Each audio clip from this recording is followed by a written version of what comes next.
네, 여러분 안녕하십니까? 시사토론텐 김광상입니다. 요즘도 드라마보다 뉴스에 눈길이 먼저 간다 하시는 분들 많으시죠? 어느새 1000일을 넘긴 세월호 사건 말고도 갈수록 속도가 붙고 있는 대통령 탄핵 심판과 특검 수사 상황, 그에 따라 가능성이 커지고 있는 조기 대선, 내일 반기문 전 유엔 사무총장까지 귀국하면 본격적인 대선 레이스가 펼치지 않을까 싶습니다. 하지만 마땅한 대선 주자를 찾지 못한 호남의 고민은 새해 들어서 그만큼 더 깊어지고 있는 듯합니다. 그래서 오늘 이 시간에는 호남 표심의 현주소와 전망, 그리고 앞으로 어떻게 호남이 후회 없는 지혜로운 선택을 할 수 있을 것인지 정치학자, 정치평론가들과 함께 토론해보는 시간 갖도록 하겠습니다. 자, 오늘 먼저 토론하실 분들 소개해드리도록 하겠습니다. 최영태 전남대학교 사학과 교수 나오셨습니다. 안녕하십니까? 네. 자, 박동천 전북대학교 정치외교학과 교수 함께 하시겠습니다. 안녕하세요. 네. 유창선 정치평론가 나오셨습니다. 안녕하세요. 네. 김종희 휴먼네트워크 상생나무 대표 함께 하시겠습니다. 안녕하세요. 네. 반갑습니다. 모두들 요즘 앞당겨진 정치 시즌 때문에 바쁘실 것 같은데 서울과 또 전주 등 멀리에서도 함께 해주셔서 감사합니다. 본격적인 토론에 앞서서 현재 진행 중인 탄핵 심판 그리고 그것에 따른 대선의 시기, 이 부분에 대해서 전망부터 한번 좀 듣고 갔으면 좋겠습니다. 지금 잘 아시다시피 박근혜 대통령은 촛불 민심을 색깔로 덮기도 하고 여러 가지 혐의 사실 부인뿐만 아니라 지연 전략을 이제 구사하고 있는 그런 상황인데요. 그 현재 탄핵 심판 결과가 언제쯤 나올지, 또 그에 따라서 대선은 언제쯤 치러질지 한번 한 문장으로 간략하니 가능하시면은 정리를 한번 해주시면 좋을 것 같아요. 먼저 우리 최영태 교수님부터 한번 말씀해 주실까요? 예, 헌법재판소가 국민의 의견을 존중한다면은 2월 말 내지 3월 초에는 인용이 되고, 네. 그러면 대선은 2달 후인 4월 말 내지 5월 초에 예. 치러질 가능성이 가장 많지 않을까 생각하고 있습니다. 예, 그래요. 이번엔 박동천 교수님은 또 어떻게 보시는지? 예, 저도 전망을 한다면은 3월 중순쯤에 인용이 될 것 같고요. 예, 조금 더 그러면 빠르시고. 5월 중순쯤에 선거가 치러질 걸로 예상이 됩니다. 그런데 네. 제가 좀 덧붙여 말씀드리고 싶은 것이 이런 문제는 지금 전망하고 당위가 겹칠 수밖에 없습니다. 네. 지금 법제가 굉장히 불균형인 한 예가 뭐냐면요. 헌법에서 대통령이 탄핵을 당하면 선거를 60일 이내에 하도록 돼 있습니다. 그렇죠. 그런데 헌재 탄핵 심판을 180일 이내에 하게 돼 있어요. 네. 헌재는 9명으로 구성된 투표를 하는 거고요. 대통령 선거는 5천만 명이 하는 겁니다. 네. 근데 5천만 명이 60일 동안에 선거를 해야 할 정도로 급박한 상황인데 9명이 투표하는 게 180일의 시간을 주고 있어요. 네. 그래서 헌법 정신을 살린다면 헌재는 2달 안에 판결을 네. 내려야 되고요. 반드시. 문제, 네. 이 관건이 두 가지가 있는데, 하나는 지금 증인들이 도망을 다니고 있거든요. 네. 근데 이거를 계속 증언을 해달라고 헌재가 사정하는 형국이에요. 묵비권이라는 건 불리한 증언을 하지 않을 권리입니다. 네. 유리한 증언을 하지 않는다는 것은 할 말이 없다는 뜻이에요. 그러니까 그런 경우에는 더 이상 들을 필요가 없다 이렇게 넘어가야 이 결단을 재판부가 내려야 됩니다. 알겠습니다. 또 한 가지 문제는요. 17가지 탄핵 사유가 있는데 이걸 지금 뭉뚱그려 가지고 처리를 해서는 안 됩니다. 네. 그중에 하나만 걸리면은 탄핵이 되는 거예요. 알겠습니다. 미국이 그렇게 합니다. 그래서 예. 이 두 가지를 분명히 여론이 모아가지고 뜻을 모아가지고 헌재에다 압박을 할 필요가 있다고 생각합니다. 예.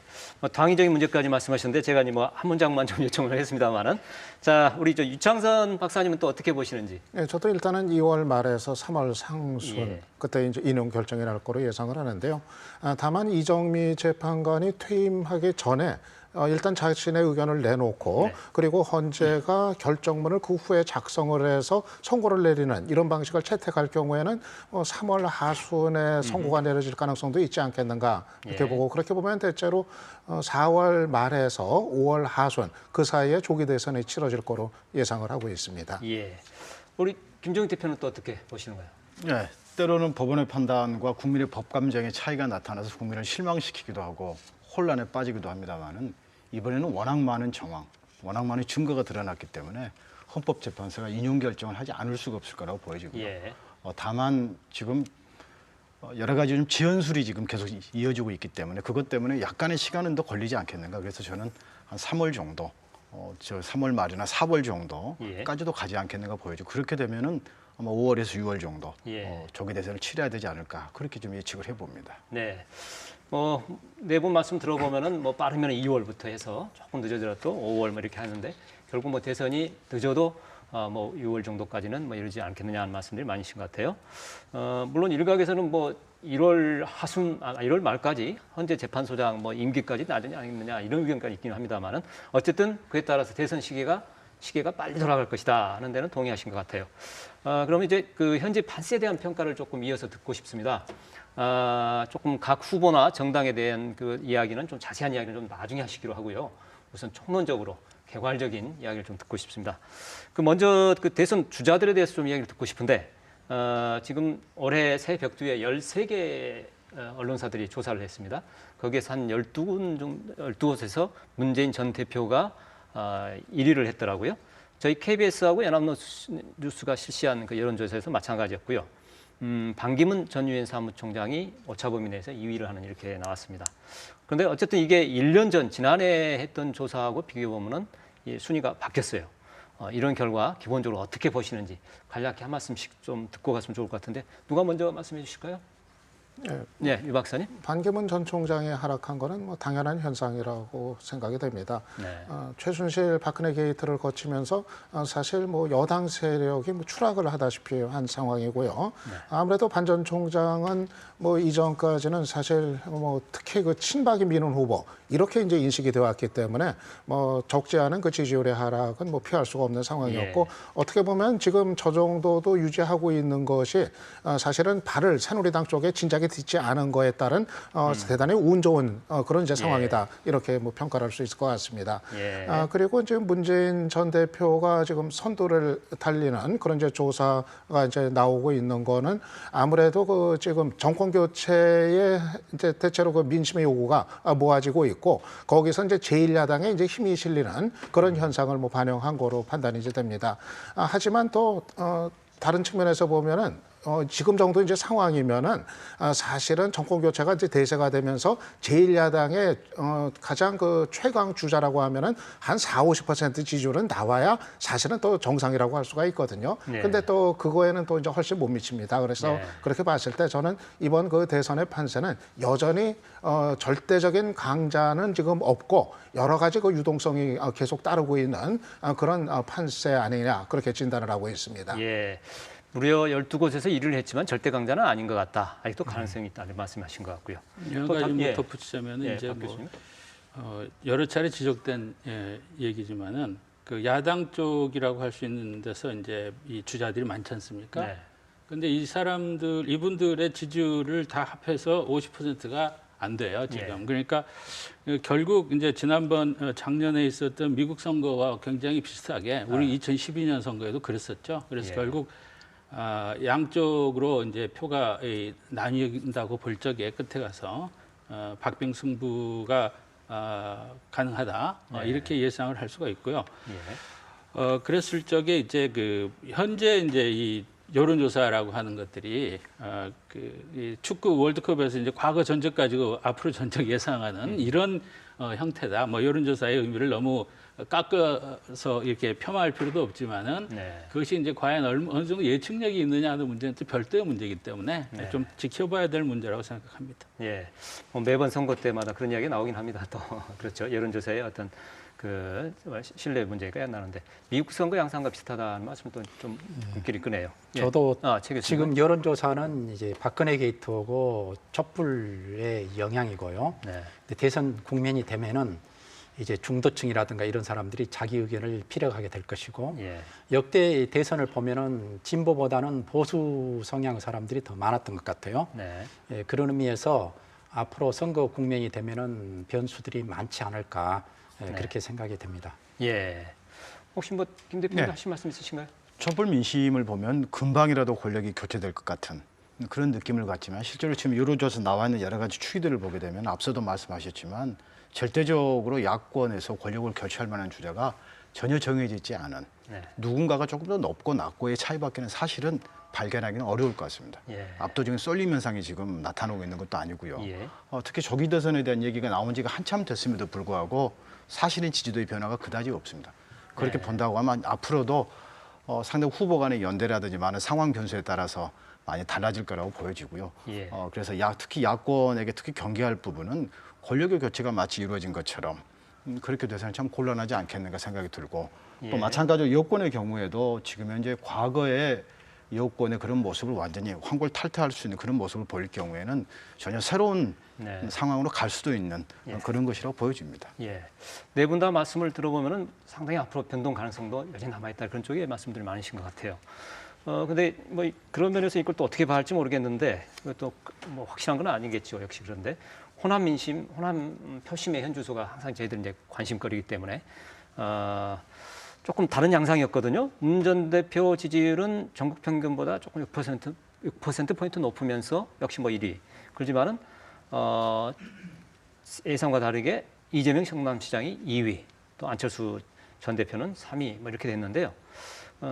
이런 결과, 전국과 조금 다른 결과인데 호남 민심 또 어떻게 달리 해석할 부분들이 있는지 혹시 있으시면 한 말씀씩 해주시고 정당에 대해서 좀 이야기를 나눌까 싶습니다. 근데 이 수치만 보면은 뭐 제가 보기에는 반기문 그 사무총장이 얻은 득표가 네. 호남의 경우는 이제 좀 많이 내려가면서 그 감소분이 이제 다른 후보들에게 분산되는 그런 경향이 보입니다. 네. 그런데 이제 한 가지 특기할 거는 그랬을 때 문재인 후보가 가장 많은 반사 이익을 얻었고요. 네. 그 다음으로 안철수, 박원순 그리고 이재명 시장은 이제 그 호남에서는 반기문 표를 끌어들이는 그 정도가 굉장히 낮습니다. 네. 그래서 이제 이거는 이따가도 좀 말씀드리겠지만 이제 일단은 문재인 씨가 이제 그래도 미워도 뭐 구간이 명가이다 이런 식으로 지금 호남표의 쏠림 현상이 어느 정도 나타나고 있지 않는가 이렇게 생각됩니다. 네. 야권을 중심으로 해서 후보군이 쏠리게 됐고 특히 특징적인 게 전국에서는 안기문 전 사무총장 17.2%인데 호남에서는 7.4%. 다른 여권 후보는 거의 찾아볼 수가 없거든요. 예. 이런 걸 보게 되면 저는 뭐 어떤 후보가 좀 더 높다 낮다를 떠나서 호남이 지난번 대선과 같은 전략적인 선택을 할 가능성이 매우 높은 예. 그런 징후가 나타나고 있는 가장 뚜렷한 특징이다. 저는 네. 그렇게 좀 보여집니다. 네. 결국 호남 예, 유 박사님. 민심은 정권 교체를 누가 해낼 수 있을 것인가 그거를 찾는 고민의 과정을 거칠 거로 예상을 합니다. 문재인 전 대표가 지금 지지율이 호남에서 이제 전에 비해서 이제 상승을 한 건 아무래도 그 제1야당의 힘, 결국 정권 교체 이제 대안이 현실적으로 민주당이 될 수 있지 않겠는가 이런 판단을 한 층이 뭐 늘어났다는 얘기가 이제 될 거고요. 가능성을 본치. 안철수 전 대표가 지지율이 이렇게 하락한 거는 아무래도 반기문 전 총장의 좀 영향이 좀 큰 거 아닌가 좀 판단이 듭니다. 예. 그 지지층 가운데 좀 상당한 층이 반 전 총장 쪽으로 일단은 좀 빠져나간 그거에 좀 이제 타격을 상당히 입은 거로 보이는데요. 그리고 바로 그런 상황 속에서 이재명 시장에 대한 지지율이 이렇게 이제 올라간 거는 아무래도 그 국민의당에서 좀 실망한 층이 그렇지만 또 문재인 전 대표는 여전히 또 믿업지 못하고 바로 그 층들이 또 안철수 전 대표를 대체할 대안으로 이재명 시장으로 좀 마음이 가 있는 거 아닌가 그렇게 이제 판단이 이제 드는데요. 근데 아직 이제 남아 있는 과정에 각 당의 지금 후보가 확정이 되지 않은 상태이기 때문에 특히 민주당의 후보가 확정이 돼서 한 명으로 이제 좁혀졌을 때 예를 들어서 문재인 전 대표로 후보로 확정이 됐을 때 그때 그러면 이재명 시장을 지지했던 층이 어떤 태도를 취할 건가 어디로 갈 건가 뭐 이런 거에 따라서 여전히 이 판세는 그 주자들의 그 판세는 좀 유동적이다. 전 그렇게 봅니다. 네. 저는 문재인 후보가 제1야당의 대표고 이 지역 정서와 관련해서 높은 지지를 받을 것이라고는 생각이 됩니다만은 네. 그러나 과거와 같은 양상은 안 일어날 수도 있는 게 예. 앞으로 이제 큰 변수가 정당 간의 연합이잖아요. 네. 그래서 예를 들어서 이 지역에 일정한 지분을 가지고 있는 국민의당이 어느 정당과 그리고 어느 후보와 연합하느냐 여기에 따라서 표의 향방이 상당히 달라질 것으로 그렇게 예측을 하고 있거든요. 예. 왜 그러냐면 이 지역에 이제 반문 정서도 있고 하기 때문에 그래서 앞으로 이 선거 상황과 관련해서는 5년 전과는 다른 그런 지표도 나올 수 있다라고 생각을 하고 있습니다. 예. 뭐 지금 후보 중심으로 대선 주자 중심으로 그 지지율들 한번 좀 보면서 호남 민심, 전국 민심하고 어떤 차이 같은 거 이런 것들 좀 해석을 해봤습니다. 이번에는 그 뭐 비슷한 것이 될 수도 있긴 합니다만은 정당 지지율 그러나 또 좀 차이가 있고 후보하고 항상 같은 것이 아니기 때문에 그 측면에 또 혹시 어떤 의미가 있는지 한 말씀씩 더 해주시면 좋을 것 같아요. 먼저 보면은 그 1년 전하고 당연히 순위가 좀 바뀌었고요. 민주당이 1위를 차지했고 그 사이 물론 이 탄핵 정국 이런 것도 있으면서요. 새누리당 2위 이렇게 전국은 이렇게 나왔어요. 그러면서 독색 돌풍 일으켰던 국민의당이 주저앉았고 또 반면에 호남 민심을 또 따로 살펴보면은 여기도 역시 민주당이 1위고 그러기는 한데 국민의당이 2위 이렇게 되면서 민주당은 전국 평균보다 10% 포인트 또 국민의당은 13% 포인트 높게 나타난 이런 양상이 좀 있습니다. 전국 그리고 호남 이 각각의 정당 지지율 그 의미를 또 어떻게 보시는지 한 말씀씩 또 좀 코멘트 좀 해주시면 좋겠습니다. 먼저 좀 말씀을 드려볼까요? 특히 호남에서 국민의당의 지지도가 떨어지는 것은 예견된 일이다 이렇게 보여집니다. 지난번 4월달 작년 4월의 총선에서 보면 호남의 전체 의석 중에 대부분을 국민의당이 가져갔지만 실제로 정당의 지지도 면에서는 거의 차이가 없었습니다. 불과 몇 퍼센트 차이. 그러니까 후보군의 약세라든지 그릇된 공천 방식이라든지 또는 수권 정당으로서의 모습을 제대로 보지 못한 것에 대한 어떤 야당에 대한 실망들이 사실 작용해서 국민의당이라는 정당이 만들어진 거지 국민의당이 어떤 새로운 무언가가 있어서 지지했던 건 아닌 거죠. 그런데 그대로 쭉 나타나는 것 중에 보면 국민의당이 일부에서는 제3당으로서 역할을 또 했죠. 그렇지만은 시간이 지날수록 제3당의 지위가 애매모호해지고 그리고 국민의당이 도대체 무엇을 보였는가 특히 탄핵 국면에서 탄핵 관련한 명확한 태도를 주춤했던 것이 결정적인 약점으로 지금 작용하고 있다 이렇게 좀 보여지고요. 그래서 아마 앞으로 국민의당이 호남 지역에서의 어떤 이런 지지도를 유지하는 것도 현실적으로 대단히 어려울 거다. 왜 그러냐면 유력한 대권 후보가 없기 때문에 지지도는 더 빠질 수밖에 없는 게 아닌가. 문제는 이제 더불어민주당이 얼마만큼 그런 빠진 지지도를 자기 것으로 가져오느냐 이게 관건일 텐데 그러면 좀 더 호남과 좀 더 많은 소통을 제대로 해야 되는 게 아닌가 싶습니다. 저는 조금 다른 전망인데요. 지금 이제 정권 교체 요구가 지금처럼 강한 시기에는 아무래도 제1야당이 힘을 일단은 받게 돼 있습니다. 그래서 민주당 지지율이 이제 상승을 아주 뚜렷하게 하고 있는데, 근데 사실 문재인 전 대표의 지지율 상승이 그 당 지지율 상승을 쫓아가지는 못하고 있는 그런 이제 상태입니다. 그래서 민주당에서 후보 경선이 끝나서 후보가 확정이 됐을 때 과연 문 전 대표가 다른 그 민주당 내 주자들의 지지층까지 끌어들이면서 지지율에 그만큼 탄력을 받을 수 있을지 현재로서는 저는 좀 상당히 불투명한 부분 아닌가 그렇게 판단이 되고요. 보시고요. 그리고 이제 반면에 국민의당 같은 경우 저는 지지율 추락을 이렇게 가져온 가장 큰 이유가 그동안 당내 그 일부 호남 중진들에 의해서 자꾸 비박과의 연대 또 반기문 전 총장과의 연대 이런 얘기를 끊임없이 이제 그 얘기를 해왔어요. 지금 정권 교체를 원하는 지금 호남에서 그런 얘기하는 정당을 지지할 이유가 없죠. 그래서 저는 아마 국민의당 같은 경우 이번 그 대표 경선 15일 날 이제 거치면서 대체로 자강론 그러니까 안철수 전 대표를 중심으로 해가지고 이제 나가자 하는 이쪽으로 좀 가닥을 잡는 분위기인 것 같아요. 그래서 그렇게 보면은 저는 오히려 국민의당 같은 경우는 좀 잃었던 지지층을 다시 좀 회복할 그런 이제 뭐 기회는 있지 않겠는가. 그래서 저는 최종적으로 이게 반기문 전 총장 얘기는 제가 나중에 드리겠습니다만 그 지지율이 서로 이제 안철수 전 대표하고 연동이 돼 있기 때문에 이제 그런데 반 전 총장의 지지율 추이에 따라서는 저는 지금의 양강 구도가 그러니까 문재인 반기문 양강 구도가 안철수 전 대표도 이제 가세를 하는 3자 구도로 재편이 될 가능성이 지금 저는 여전히 열려 있다. 좀 그렇게 봅니다. 아, 그러시네요. 또 다른 분은 혹시 하실 말씀 있으실까요? 저는 지금 현재 국면에서 국민의당의 지지도가 얼마나 되느냐 이것은 큰 의미는 없다고 저는 생각을 하거든요. 어차피 이제 민주당 지지세가 높고 그런데 대선 국면이 되면은 정당과 후보 간의 또 지지도에 차이가 있을 수도 있잖아요. 같지 않을 수 있다. 그리고 이제 어차피 국민의당이 양강 구도의 이론이 아니라면은 이제 제3자로서 위상을 가지게 되는데 양강 구도가 팽팽하게 맞선다면은 지금 국민의당이나 후보가 가지고 있는 10% 내외의 지지도는 이번 대선 국면에서 굉장히 큰 변수가 될 거라고 생각이 되거든요. 그래 뭐 총선이나 지자체 선거가 아니고 대선이기 때문에 저는 국민의당이 지금 가지고 있는 이 표 이것을 갖다가 민주당이 가볍게 봐서는 안 되고 이 표를 갖다가 중시하면서 전략을 세워야 하지 않을까 생각하고 있습니다. 뭐 귀한 말씀들 해주셨고요. 그런데 지금 말씀하신 중에 거의 말씀들 하실 것 같아요. 하신 것 같아요. 대선 주자나 뭐 정당의 지지율 추이가 그대로 갈 것이냐, 뭐 그렇지 않을 것이다. 대부분 이렇게 말씀하셨고요. 앞으로 변동 가능성 많을 것이다. 이렇게 말씀하셨는데 만약 있다면은 한 번씩 언급들도 하신 부분 있을지 모르겠습니다. 한두 가지 이게 가장 큰 변수가 될 것이다 하는 거.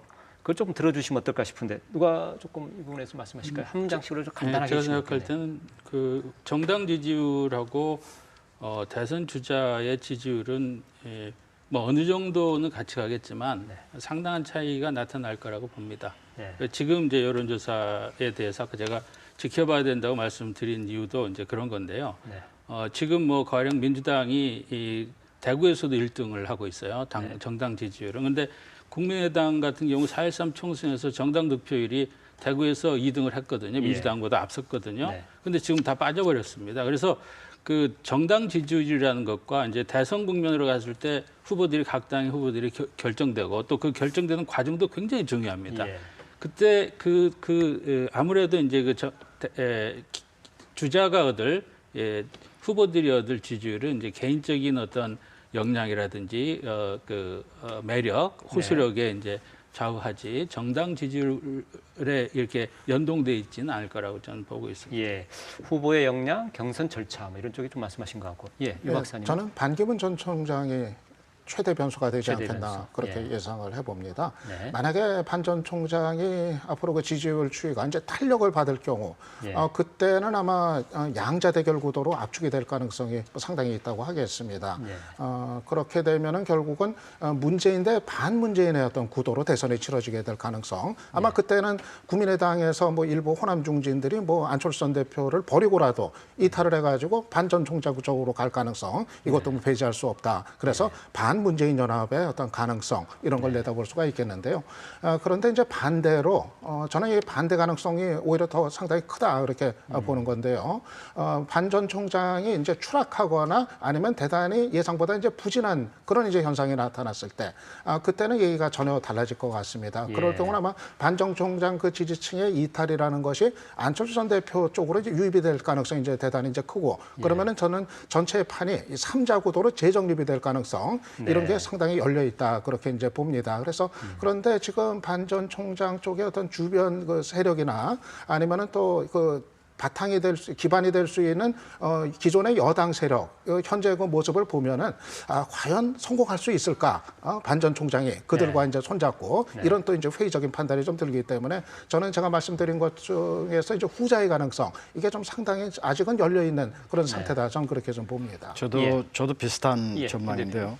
가장 큰 변수는 반기문 변수라고 봅니다. 예. 그러니까 반기문 전 총장이 어떤 세력과 손을 잡을 것인가, 누구를 선택할 것인가, 서로 어떻게 선택할 건가, 그리고 그것이 과연 국민들 입장에서 볼 때 얼마만큼 정당하게 비춰질 것인가가 결국은 여기에 가장 큰 요동을 치는 변수가 아닌가 보여지고 왜냐하면 이 문제 때문에 정계 개편이라든지 모든 문제들이 다 얽히기 때문에 그렇습니다. 그래서 반기문 전 총장이 이제 본격적으로 시작을 하게 될 텐데 그렇게 본다고 하면 앞으로 뭐 한 달 이내에 어떤 선택지가 결국은 정해질 텐데 그러면 윤곽이 좀 나타나지 않을까 그렇게 좀 예상을 해봅니다. 예. 반기문 총장의 변수는 모두 인정하는 것 같고요. 예. 거기에다 저는 추가로 말씀드리고 싶은 것은 문재인 대표가 야권 내 경쟁자들 그리고 야권 성향을 가진 사람들을 어떻게 통합적으로 흡수하느냐, 즉 정치력을 얼마만큼 발휘하느냐 이게 또 중요한 변수가 되지 않을까 생각하고 있습니다. 예. 이 부분에 대해서는 더 이상 하실 말씀이 없으시면은 다음 질문 좀 넘어가 볼까 합니다. 방금 지금 말씀하신 것들 중에 보면은 물론 반문재인 연합이라든지 뭐 이렇게 이야기하셨지만 또 반기문 총장을 변수로 한 뭐 연대 뭐 이런 것들 더 크게는 더 적극적인 뭐 통합도 있을 수 있고 뭐 단일화 뭐 등등 여러 가지 이제 방식은 있겠죠. 어쨌든 이런 그 관련해서 또 한번 의견들을 듣고 싶은데 이것도 뭐 결국은 좌우하는 게 여론이겠죠.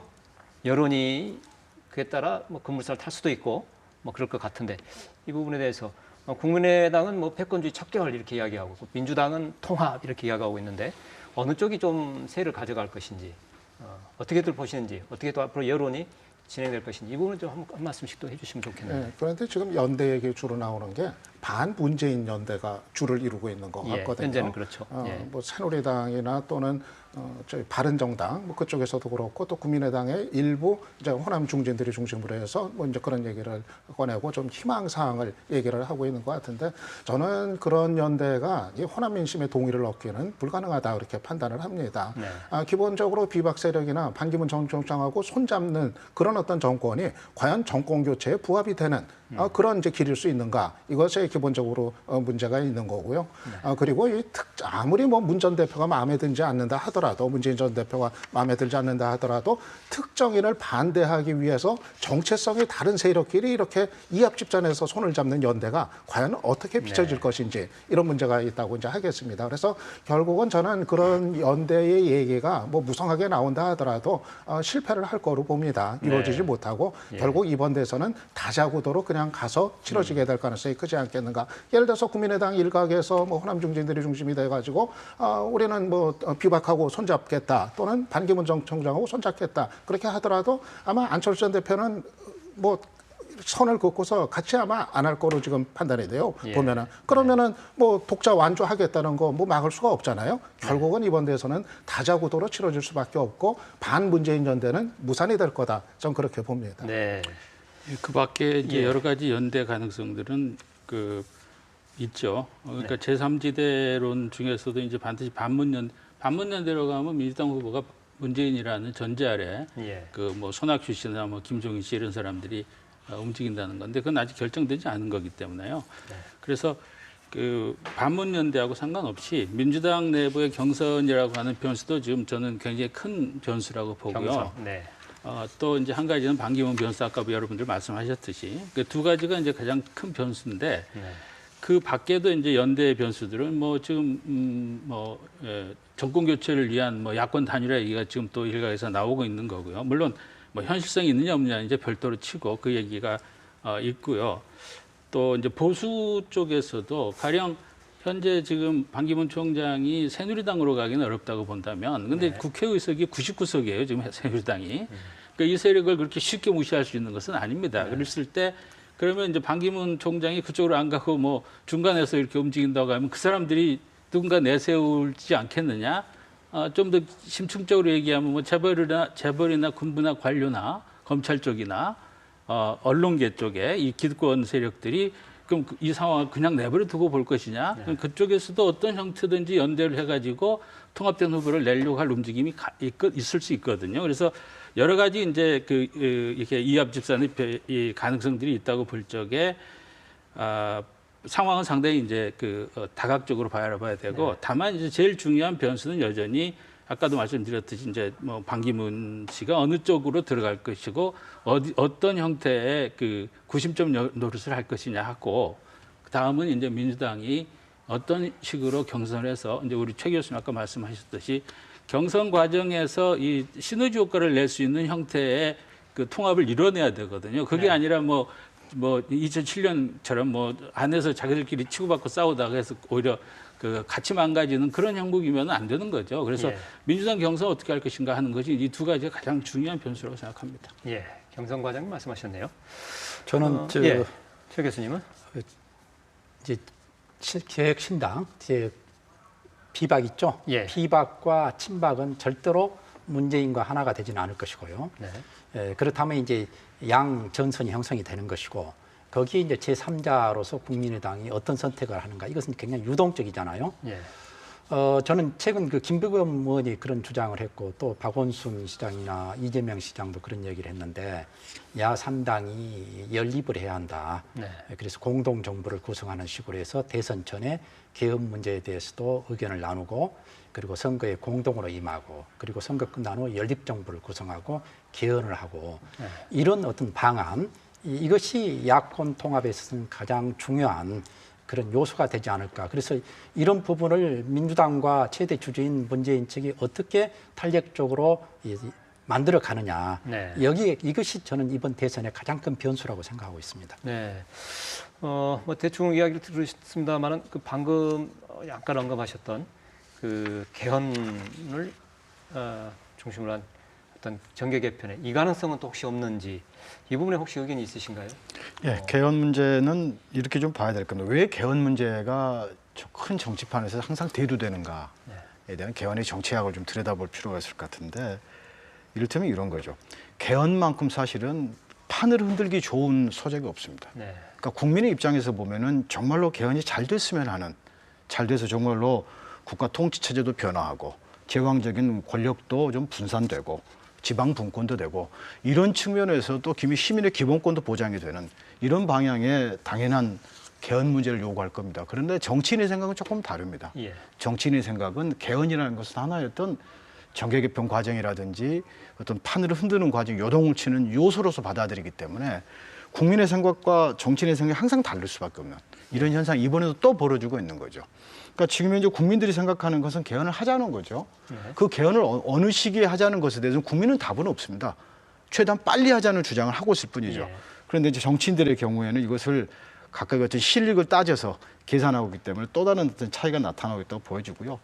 다만 드는 생각은 개헌에 대해서는 이미 더불어민주당 안에서 개헌 보고서 때문에 지금 요동을 치고 있는 거고요. 이 개헌 문제를 꺼내는 것이 과연 권력교체에 유리한 것인가 불리한 것인가에 대한 유불리를 가지고 따지고 있다는 게 또다시 증명이 된 그런 상황이라고 저는 보여집니다. 그래서 더불어민주당 안에서 개헌 문제에 힘을 받기는 정말 어려울 것이다라고 저는 전망을 하고요. 다만 개헌에 대한 사전적 합의는 필요한 게 아닌가. 최소한 책임 있는 정당이라고 하면. 그래서 개헌이 어떤 방향으로 가야 되고 어떤 점들을 우리가 대선에서 이 문제를 풀어가야 될지 그리고 대선 이후에 대통령이 어떻게 개헌 문제를 끌고 가겠다는 최소한의 정치 전체의 어떤 공약수적인 그런 합의는 필요한 게 아닌가 개헌에 대해서. 그런 정도면 국민이 받아들일 수 있지 않을까 싶습니다. 저는. 예, 우리 정치 사회 대개혁을 위해서는 뭐 개헌이라는 게 뭐 꼭 필요한 과제고요. 뭐 저도 가능하다면 대선 전이라도 합의가 가능하면은 좀 되면 좋겠다 이렇게 생각했습니다만은 뭐 현실적으로 좀 불가능해진 것 같아요. 네. 헌재 결정이 뭐 2월 말 3월 상순에 난다고 했을 때 그 이후는 사실상 뭐 개헌 논의가 뭐 진척이 되긴 불가능한 환경이 이제 될 거고 그런데 지금 뭐 논의가 진척된 건 뭐 개헌 특위에서 뭐 아직은 아무것도 없잖아요. 네. 현실적으로 이제 불가능하고 다만 이번에 좀 지금 말씀하신 것처럼 좀 구속력이 있는 합의 아니면 그 공약에 대선 후보들이 내가 집권하면 언제 어떻게 개헌을 하겠다라는 그런 이제 국민들에 대한 약속을 해가지고 앞으로는 정권이 이제 새 정권이 들어서면은 그때 가서 또 그냥 이런저런 핑계 대고서 미루지 않고 그때는 진짜 개헌이 이루어지도록 좀 못을 박는 아마 이런 정도가 최선의 길 아닌가 그렇게 생각을 합니다. 예. 저는 촛불이 예, 지향하는 교수님. 그 네. 목표 로드맵을 크게 세 가지 단계로 보고 있거든요. 하나는 박근혜에 대한 응징, 두 번째로는 정권 교체, 셋째로는 이제 개헌인데 박근혜에 대한 응징은 이제 헌법재판소 손으로 넘어갔고요. 네. 지금 정권 교체와 개헌 문제는 따로따로가 아니라 아주 긴밀하게 연결돼 있다고 저는 생각을 하고 있습니다. 예. 그래서 개헌 문제는 피해 갈 수도 없고 이 문제를 정파들이 잘 만들어야 자기가 목표로 하는 정권 교체까지도 이룰 수 있지 않겠느냐 하는 생각이 예. 들고요. 예. 또 국민들 입장에서는 개헌이 이제 대선 전에는 사실상 불가능하다 하더라도 논의는 시작해야 한다는 입장입니다. 국민들 사이에서 활발하게 논의가 이루어지고 또 개헌의 방향이나 시기에 대한 어떤 합의점이 이루어지고 이것을 바탕으로 대선 때 대선 후보들에게 압박을 넣고 해야 그 약속에 구속력이 있는 것이지 국민이 가만히 있는데 정치권이 가만히 있는데 대선 후보들이 그냥 텔레비전에 나와서 약속하고 이것은 끝나고 약속 지켜질 가능성이 거의 없다고 생각이 그러겠죠, 되거든요. 당연히요. 네. 예. 우리 개헌이 이제 항상 예, 정략적인 그 계산에 의해서 이루어진 그 불행한 역사가 있었죠. 그렇죠. 그리고 예. 지난번에 박근혜 대통령조차도 이제 코너에 몰린 국면을 만회해 한번 보려고 그 이제 이야기를 그런 했었죠. 얘기를 꺼내서 이제 그 개헌론에 대한 불신이 굉장히 많고 물론이 팽배한데 어떤 다른 차원에서 보면은 그 개헌 얘기를 정치인들이 꺼낼 적에 자기한테 유리한지 불리한지를 따지는 것을 어떻게 막을 길도 없고 그게 자연스러운 겁니다. 어떻게 보면. 그래서 너무 이것을 이제 그 염려만 하고 그걸 불신하고 경계만 할 것이 아니라 좀 적극적으로 개헌의 내용에 대해서 좀 시민들이 파고 들어갔으면 좋겠고요. 현재 이제 개헌론에 그 좀 이렇게 고장나 있다고 할 수 있는 지점이 두 가지가 있는데 하나는 뭐냐면은 개헌의 내용이 없어요. 개헌 얘기만 하고 있을 뿐이지.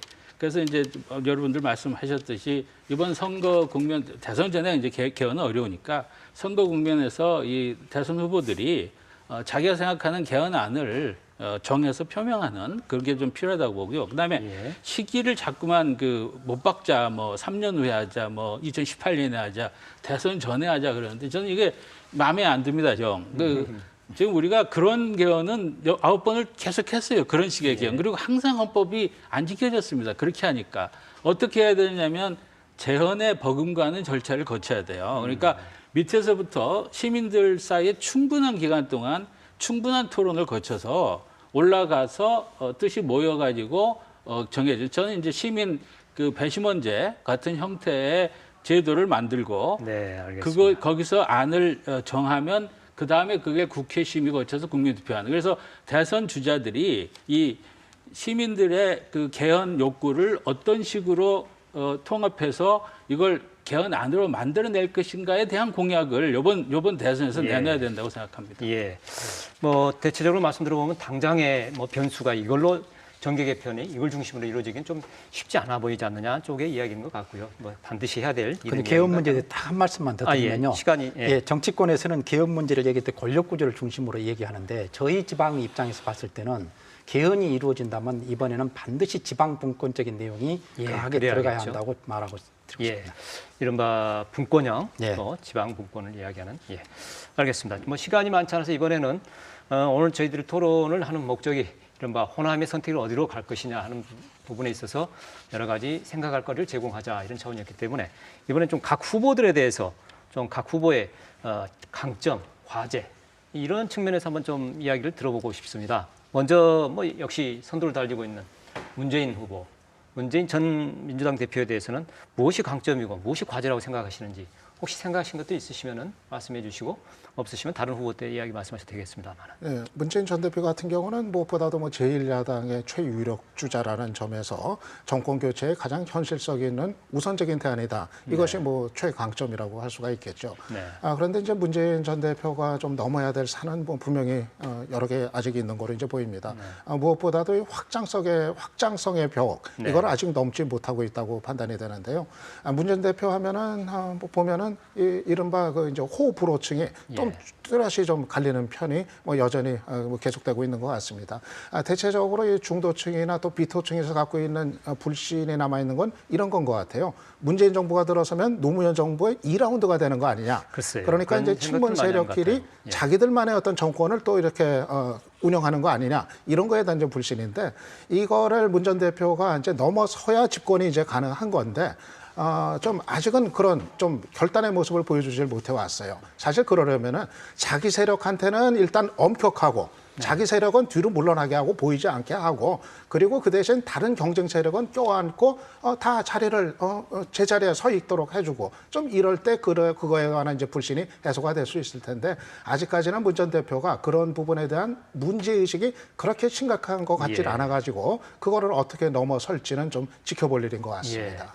그 문제의식이 약하다는 게 문제일 것 같은 생각이 이 문제가 대통령 선거만의 문제는 아니고요. 네. 지금 요번에 이제 선거를 언제 치르든지 2020년까지는 현재 20대 국회하고 같이 가야 됩니다. 즉 3년 동안 현재 국회 세력 분포하고 같이 가야 돼요. 그런데 현재 국회 세력 분포가 어떻게 돼 있습니까? 민주당이 120석, 새누리당이 99석, 국민의당이 38석, 지금 그 비박계 바른정당이라는 데가 29석 이렇게 돼 있어요. 지금 과반수 정당이 없습니다. 그러면 누가 대통령이 되더라도 소위 여소야대 국면이 펼쳐지는 거예요. 그랬을 때 자기를 반대하는 세력을 국회 안에서 어떻게 끌어낼 것인가. 박근혜가 그거 못해가지고 지금 망한 거 아닙니까? 그러니까 소위 협치라든가 무슨 소통을 하라든가 또 이제 연립정부 얘기도 나오고 이건 필연적으로 3년 동안 그렇게 할 수밖에 없어요. 지금 제왕적 대통령 군주적인 권력을 휘두를 수가 없습니다. 이번 대통령은. 그렇다면은 이번 선거뿐만이 아니라 대통령이 당선됐을 때 그 대통령직을 성공적으로 수행하고 자기가 대통령이 돼서 한번 펼치고 싶은 꿈을 이루기 위해서도 확장을 해야 되는 거예요. 이게 문재인 그 전 대표에게만 해당하는 얘기 아니라 이번에 대통령에 출마하고자 하는 모든 사람한테 해당하는 얘기입니다. 그런데 이게 지금 전체적으로는 좀 부족한 것 같습니다. 혹시 이 부분에서 다른 의견 있으시면 말씀하시고 한 두 분씩만 듣고 가는 건 좋을 것 같아요. 혹시 특별히 없으시면 다른 후보로도 넘어가도 될까요? 그렇게 하겠습니다. 그러면은 이번엔 역시 또 지금 가장 아까 중요 변수가 될 거라고 했던 반기문 전 유엔 사무총장 이전에는 꽃길인 줄 알았더니 지금 황무지길이 됐어요. 예.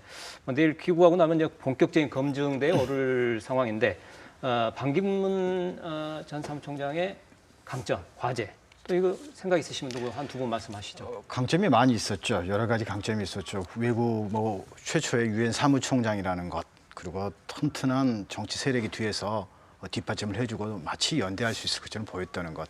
근데 이 모든 것들이 지금 다 이제 신규루처럼 되어버렸습니다. 네.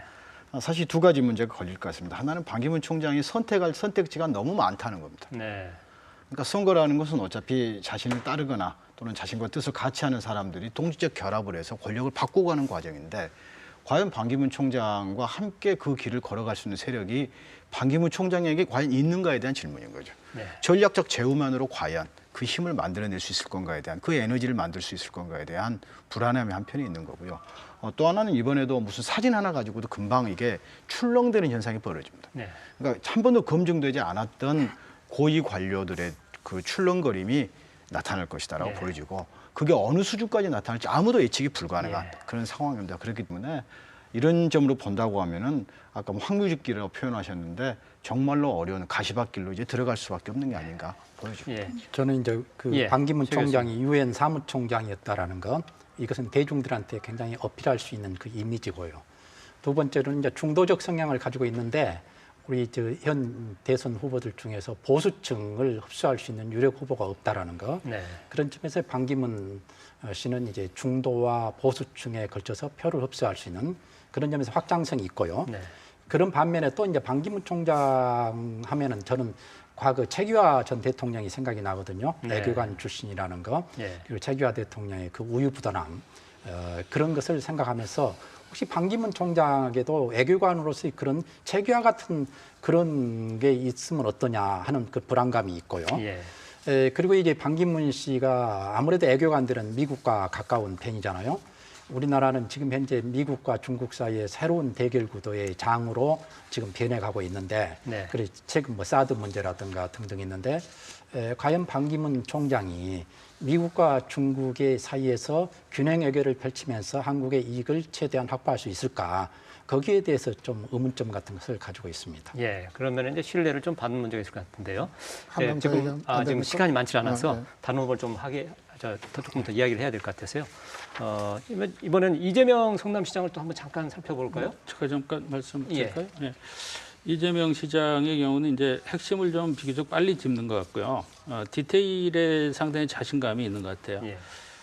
그리고 이제 결단력도 빠르고 이 결단력이 빠르다는 것은 좀 장악력이 있다는 얘기입니다. 예. 그래서 논쟁을 이제 노무현 대통령이나 김대중 대통령만큼이나 두려워하지 않고 적극적으로 자기가 논쟁에서 이길 수 있다 예. 이런 자신감들이 있는 것 같습니다. 단 문제는 이제 이분이 그 한국 정치 문화가 특히 그러는데 한국의 유권자들이 이렇게 쉽게 의견을 바꾸질 않아요. 예. 그러니까 10% 정도 이렇게 이제 빨리 적응하는 분들은 이재명 시장을 지지를 하고 있는데 적어도 한 5, 60%에 달하는 분들은 훨씬 더 많이 지켜보고 좀 습관적인 그 지지를 보이는 그런 경향이기 때문에 그 벽을 이제 이 시간이 많지 않은데 그 짧은 기간 동안에 어떻게 뚫을 수 있느냐 이게 이제 과제가 되겠죠. 예. 예, 유 박사님 혹시 예, 이재명 시장은 뭐 흔히 이제 사이다로 이름이 붙여졌잖아요. 예.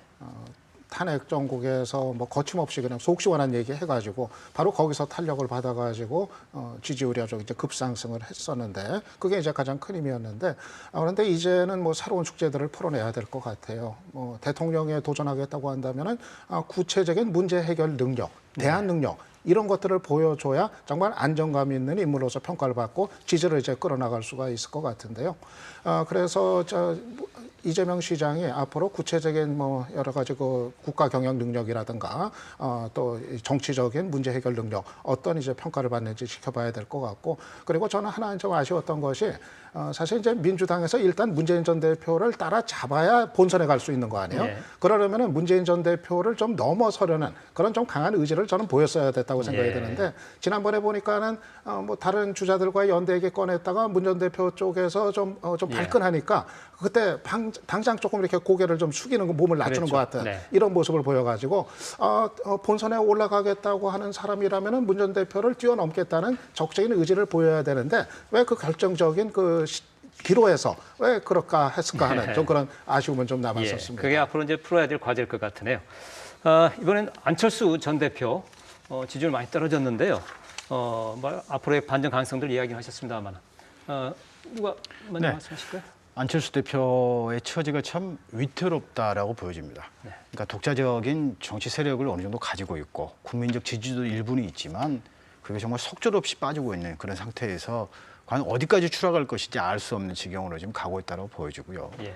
또 하나 정말 국민의당의 최대 주주임에도 불구하고 국민의당의 실질적인 영향력 행사하기가 갈수록 어려워지는 특히 호남과의 정서적인 이반도 지금 갈수록 나타나고 있는 이런 상황에서 안철수 전 대표가 어떤 선택을 할 것인가가 이번 대선에 정말 중요한 그런 변수 중 하나다라고 보여지는데요.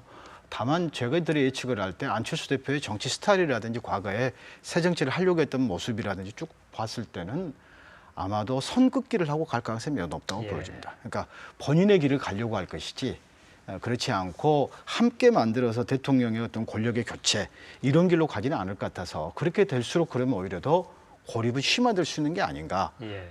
그것이 오히려 권력 교체에서 중요한 아까도 어떤 분이 그런 말씀하셨는데 변수가 될 수도 있다. 이렇게 좀 그런 보여집니다. 부분이 변수가 될 수 있겠다.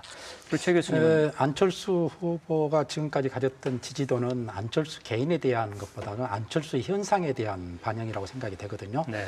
안철수 씨를 보면은 우리 사회가 나아갈 미래의 어떤 방향이라든가 진단 이런 부분에서는 어떤 정치인보다도 더 뛰어난 것 같아요. 그런데 이분은 좀 감성적인 측면에서 부족하고요. 그리고 자기 성공 신화에 너무 갇혀가지고 어떤 사람들과의 어떤 관계라든가 정치력 이런 부분에서 한계를 좀 드러내고 있지 않느냐 그렇게 생각이 됩니다. 그래서 더 많은 좀 경험이 필요하지 않을까 저는 말씀드리고 싶습니다.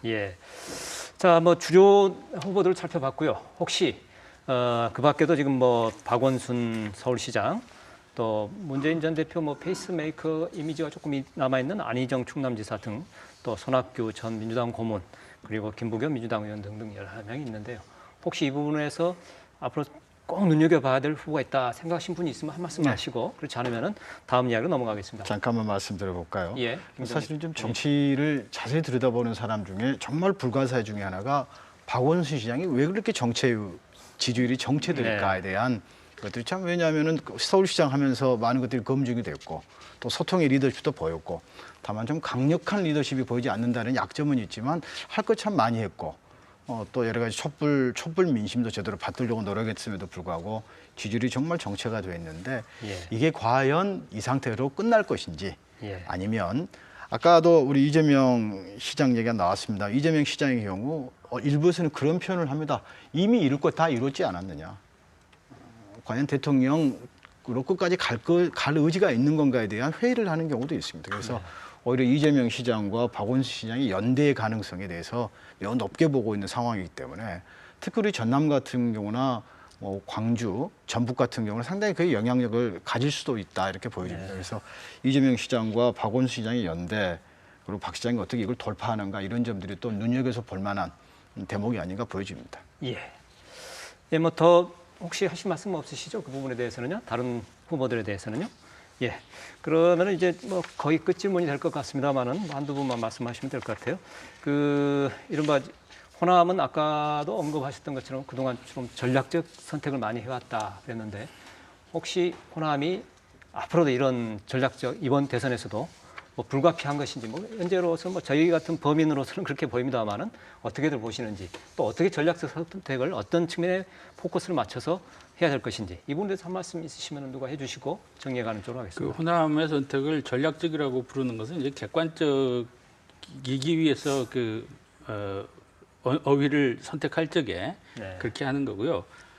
우리가 이제 지난 70년 동안의 한국 정치사를 이 규범적인 관점에서 바라본다면 호남이 어디까지나 그 민주주의라든지 정의, 공정성을 지향하는 그런 선택을 해왔던 것이죠. 그래서 다만 이제 이쪽이 인구가 적기 때문에 그것 때문에 이제 상황을 주도하지 못해가지고 전략적 선택을 할 수밖에 없었다고 보는데 이 문제가 이제 호남에 그래서 이 서술 자체가 이게 호남의 선택이라고 부르지 않았으면 좋겠습니다. 글쎄요. 양식 있는 시민의 선택이라든지 한국 정치를 선도하는 그 선택 이렇게 불러야지 이게 호남 문제는 아니라고 보고 또 이제 특히 약간 인구가 좀 부족하다 소수자의 입장일수록 더 높은 이상을 추구해야 되는 그런 면이 있습니다. 예. 알겠습니다. 예, 이번에도 결국 정권 교체를 이룰 그 야권의 인물은 호남에서의 지지 이거를 얻으면서 이제 시작이 되지 않겠나 이번에도 저는 그렇게 생각을 합니다. 네.